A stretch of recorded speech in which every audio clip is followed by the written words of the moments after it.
যেই পথটা আমি বাঁচতে বাধ্য হলাম সেটা হলো অনশন।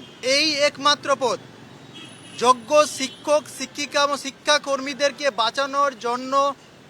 আমাদের কাছে আর কোনো রাস্তা নাই। আপনাদের মাধ্যমে এটাও বলতে চাই যে আমরা যে পরিস্থিতির মাধ্যমে শিক্ষককে নিযুক্ত হয়েছি, সেই কঠিন পরিশ্রম করে কি হারে পরিশ্রম করতে হয় আপনারা অনেকে জানেন।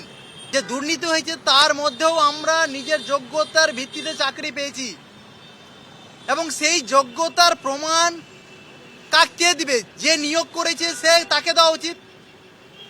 কারণ এই পরীক্ষা নিয়েছে এসএসসি, রিকমেন্ডেশন করেছে এসএসসি, অ্যাপয়েন্টমেন্ট দিয়েছে বোর্ড ঠিকই, কিন্তু সম্পূর্ণ কার্যপ্রক্রিয়া হয়েছে সরকারের দ্বারা।